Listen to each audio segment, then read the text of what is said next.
你在注目看着誰？約翰福音6章14到15節，馬太福音14章25到33節。上一篇信息就係4月6日宣講嘅，以大家熟悉嘅5餅2魚神蹟為核心，名為付出與接受之間嘅嗰篇講道。喺結束部分就提到約翰福音6章14到15節將會係呢一篇信息嘅開始。事實上，呢兩節夾喺兩個神蹟中間嘅經文，雖然極具深意，卻好容易被人忽略。我哋就從呢兩節經文開始啦。約翰福音第6章14到15節記載，當時眾人看見耶穌所行的神蹟，就說：這真是那要到世間來的先知。耶穌既知道眾人要來強迫他作王，就獨自又退到山上去了。接落嚟嘅神蹟，馬太福音記得更為詳細一啲，所以我哋會睇馬太福音第14章25到33節。原來當時嘅情況係咁樣嘅，耶穌知道人要強迫佢作王，於是立即催促門徒上船，先去湖嘅另外一邊，佢就獨自上山禱告。門徒喺海上，風不順，睇嚟風浪好大。呢句說話為接着嘅神蹟埋下咗伏筆。呢一部分內容嘅信息量其實好大。點解嗰群人要強迫耶穌作王呢？被推舉作王唔係好事咩？點解耶穌唔帶門徒一齊上山禱告，而係要佢哋先搖船到對岸呢？耶穌嘅行動其實反映群眾甚至門徒對佢身份嘅迷惑。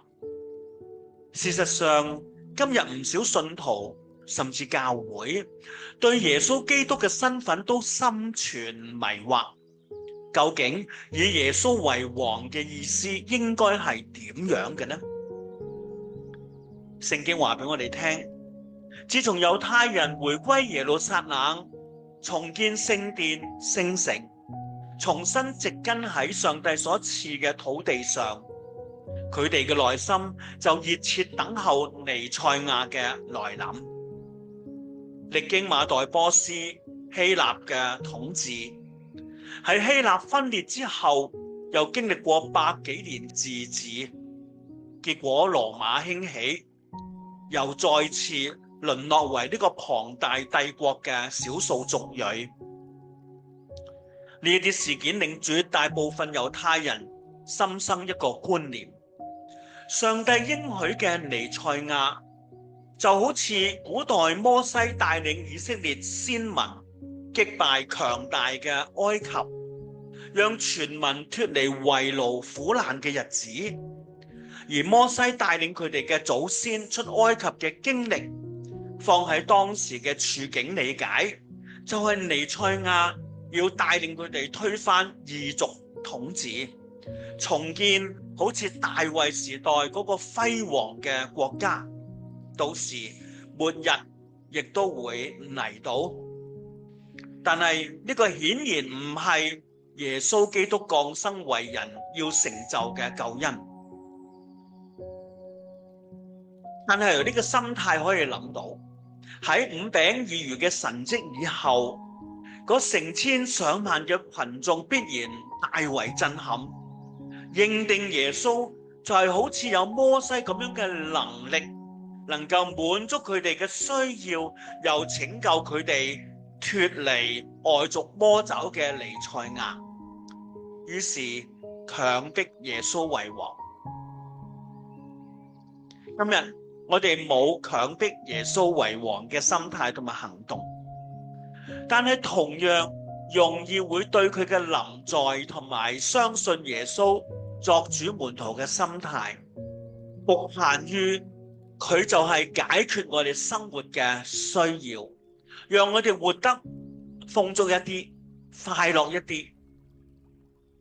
耶穌深知道群眾嘅熱情，並唔係出於對永恆盼望嘅感激同埋對真理嘅渴慕，而係因為吃餅得飽，因為自身嘅渴望得到滿足，佢哋要逼耶穌作王，因為想耶穌持續滿足佢哋嘅慾望。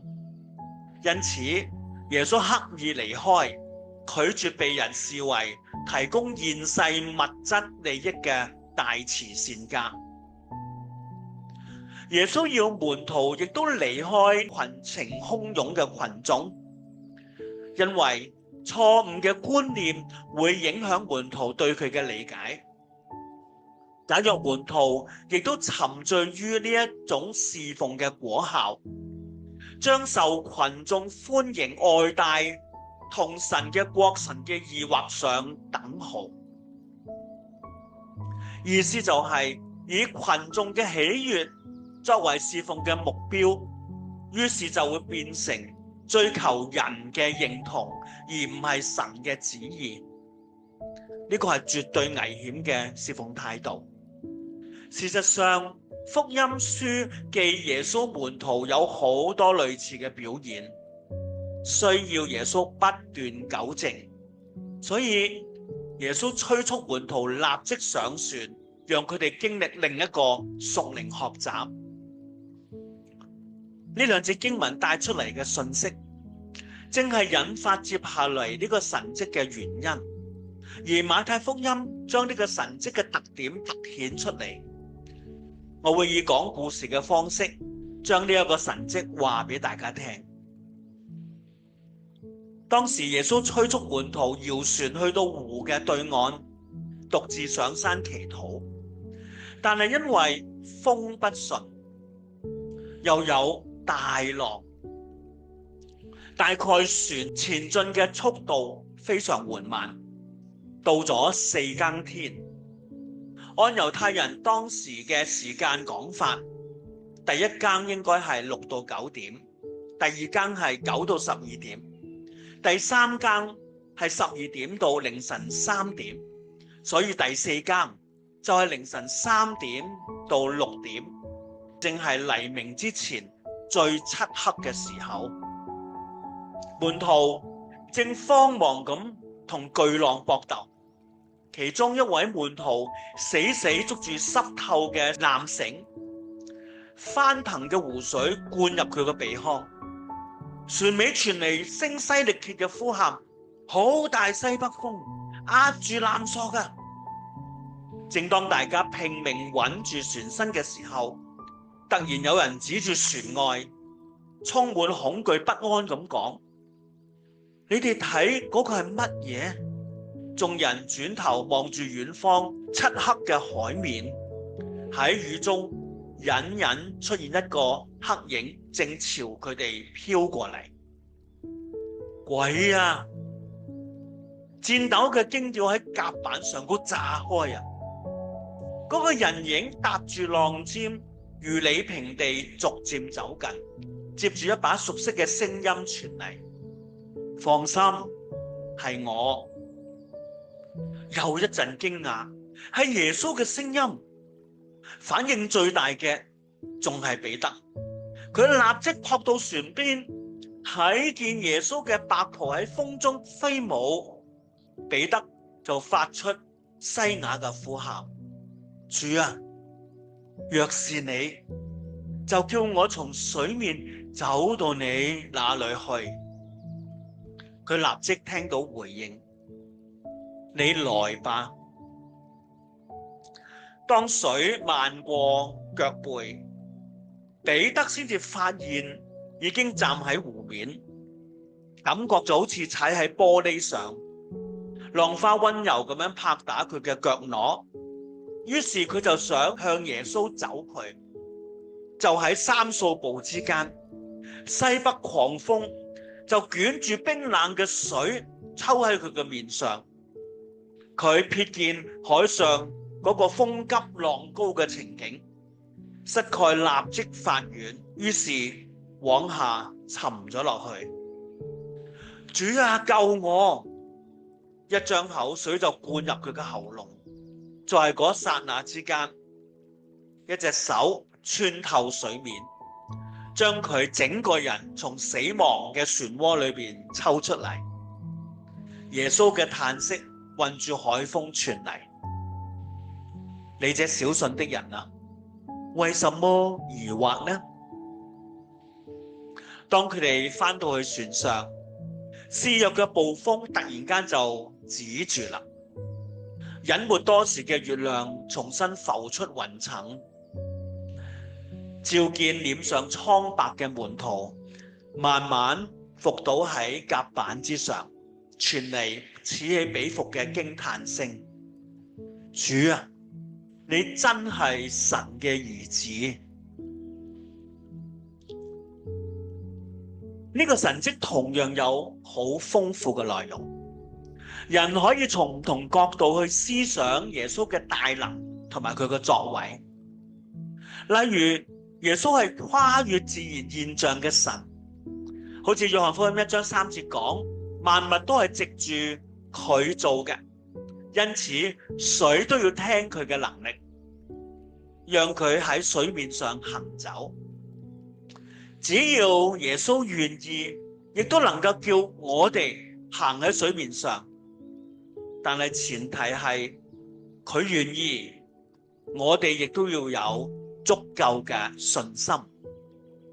因此，整個神蹟嘅核心係探討信心嘅問題，點樣持守正確嘅信心呢？信心嘅操練點樣影響我哋信仰生命成長同埋侍奉嘅經歷？而侍奉嘅經歷同樣係操練信心成長嘅動力。我會嘗試從見到耶穌喺水面上行走嗰兩類人嘅反應，去思想呢個神蹟對我哋嘅意義。第一類就係彼得以外其他嘅門徒。聖經冇講明當時船上有幾多人，我估計12使徒都應該喺船上，但喺嗰啲人裏邊，只有一位有膽量有決心向耶穌提出：主啊，若是你，就叫我從水面走到你那裏去。點解其他人唔提出咁樣嘅要求呢？佢哋都睇到耶穌喺水面上行走嘅事實啦，難道佢哋都唔想體會呢一個奇妙嘅經歷咩？明顯地，佢哋知道耶穌有咁樣嘅能力，但係問題在大家睇重身處環境嘅挑戰，睇重承受面對嘅危機同埋困難，比經歷信仰帶嚟嘅屬靈經驗更大。今日唔少信徒因為過分理性去計算、分析、思想一件事係咪可以做得到。耶穌可以喺水面上行走，但我唔得㗎，我一定會沉到去水底㗎。呢種態度令我諗起耶穌講過撒種比喻裏邊嗰個落在路旁嘅種子。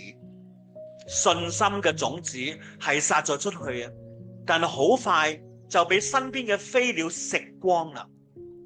飛鳥嘅意思放喺耶穌呢一個比喻裏面，可以理解為湖面上嘅大風大浪；放喺今日信徒嘅心中，可以理解為我生活嘅需要，我嘅無力感，甚至我認為唔值得為主咁樣做。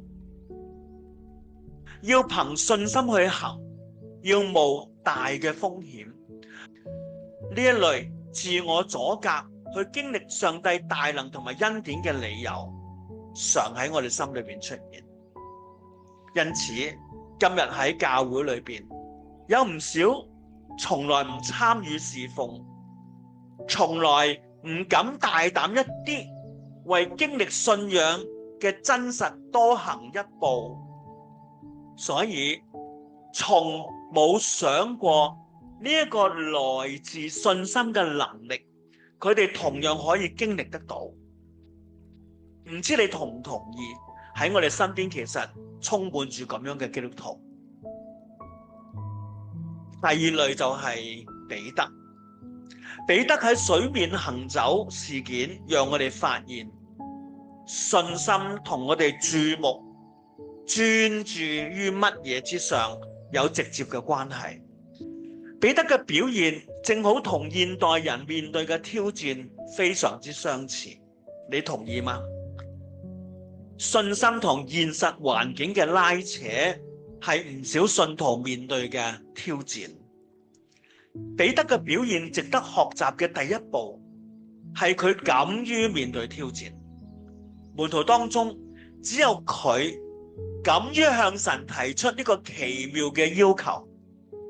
當佢發現喺水面上行走嘅係耶穌，佢就渴望好似耶穌一樣有咁奇妙嘅經歷，於是大膽嘅，可能冇經過深思熟慮，冇好多考慮算計，就只係想追求奇妙嘅屬靈經歷，於是向耶穌提出：主啊，若是你，就叫我從水面走到你那裏去。單就呢個層面，就已經證明彼得比大部分信徒更加珍惜經歷信仰嘅奇妙同埋真實。當時喺船上面嘅人只有彼得爭取呢個經歷，雖然至終佢係沉咗落去，但到底佢係唯一體會過喺水面上行走咗一小段路嘅門徒。咁點解彼得已經走出3幾步啦，但至終仲係沉入喺水裏邊呢？聖經話俾我哋聽，當彼得專注於耶穌嘅召喚，確實違反常理地站喺水面，但係當狂風掀起個浪花拍打佢嘅腳踝，嗰一瞬間，嗰個突破物理限制嘅神蹟就立即瓦解。彼得嘅表現其實揭露咗人性裏邊雙重焦點嘅矛盾。當我哋做事唔係對準目標，而係分心喺唔同嘅重點之上，就好容易分散焦點，失敗嘅機會就會更加高。喺烏蘭巴托坐車有一件事係喺香港坐車唔會發生嘅，就係司機開車嘅時候睇住手機啊！香港喺好多年之前已經立法規定，司機開車唔能夠聽手提電話，唔能夠攞住電話睇信息。原因就係認為司機開車嘅時候，唯一要注視嘅只可以係路面嘅情況，一邊開車一邊記掛住睇手機講電話，就好容易會發生交通意外。呢個就係禁止雙重焦點帶嚟嘅危機。彼得當時就係咁樣，佢本來係睇住耶穌，佢想靠耶穌經歷喺水面上行走呢個經驗，但係當佢站喺水面上，甚至已經走出咗第一步、第二步，突然將焦點放喺風浪之上，因此佢從聽從耶穌嘅召命，憑信前行，改變為睇住環境，睇到危機處處，困難重重，信心就此失落啦。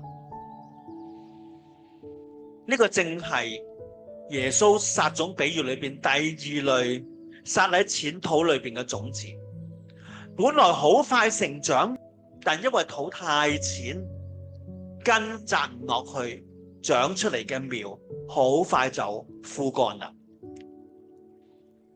呢個亦都係撒旦迷惑信徒慣用嘅伎倆。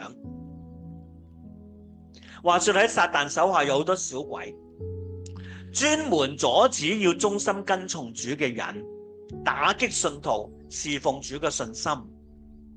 有一日，一隻小鬼向撒旦尋求幫助，大王啊，你派俾我嘅嗰個基督徒啊，真係好難對付啊！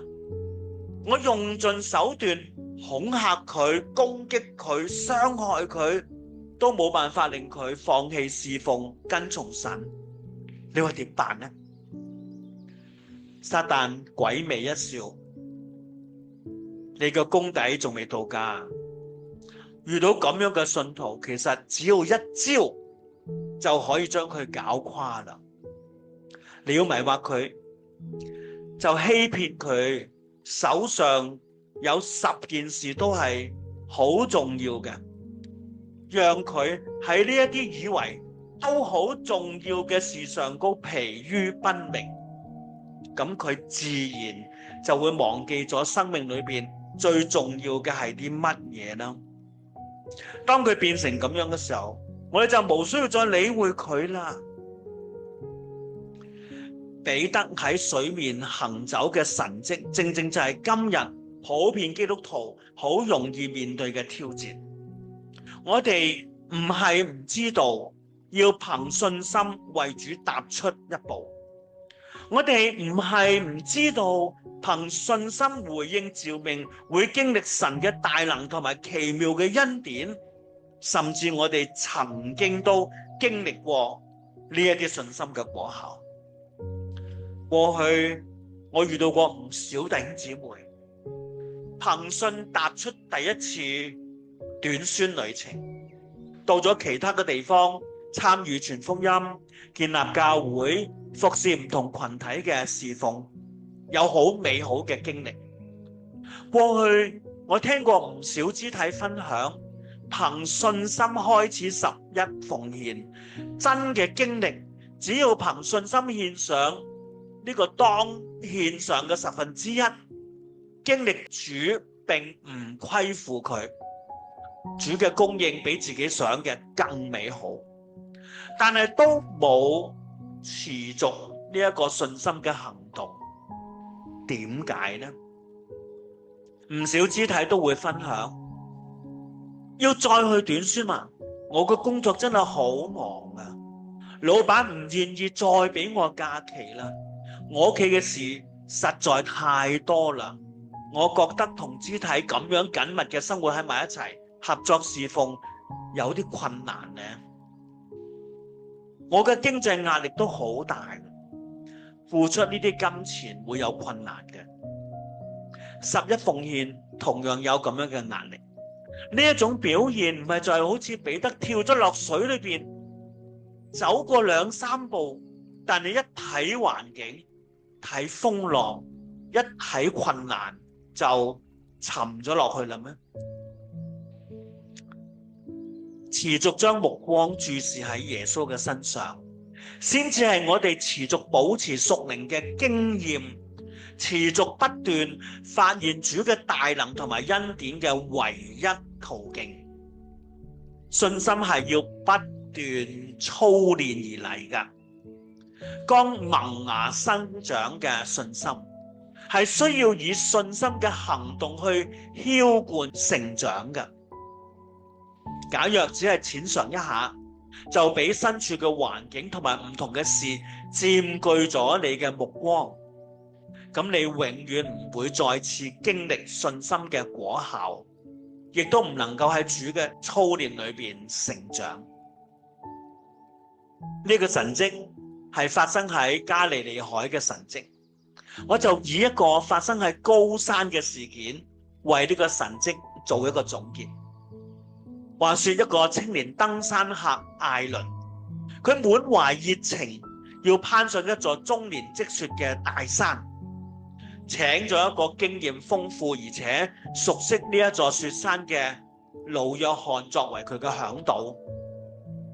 老約翰喺出發之前已經提醒艾倫，呢一座山經常都會突發大風雪，但係艾倫眼見當時正值晴空萬里，就冇將嚮導嘅提醒放喺心上。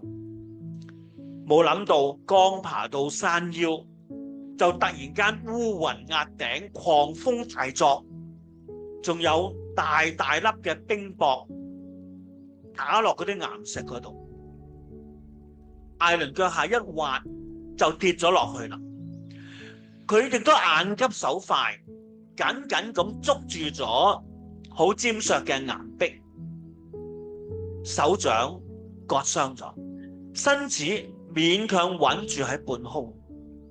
恐懼好快就吞噬佢嘅心，響到喺邊度啊？我會唔會跌咗落去嘅呢？佢瘋狂喺度掙扎，令綁住佢嘅繩索都糾纏喺鋒利嘅岩石之上。就喺驚險萬分之際，艾倫突然間聽到嚮導嘅呼喊：艾倫，鬆開緊捉住岩壁嘅手，你喺度掙扎，手同埋身體只會被割傷㗎咋。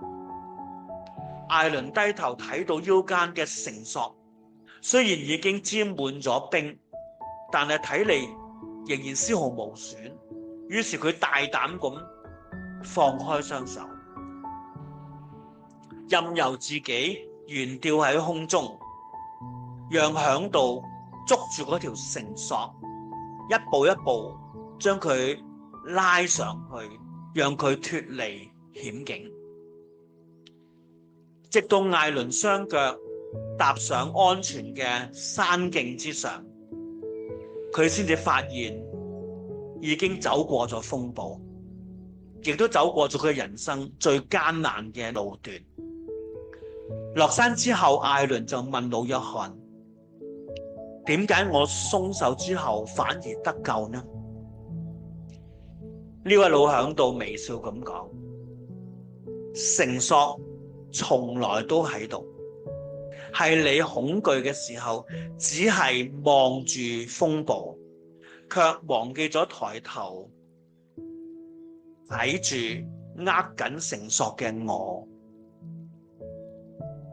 耶穌嘅恩典同埋能力一直都在，問題係你係咪注目喺耶穌嘅身上？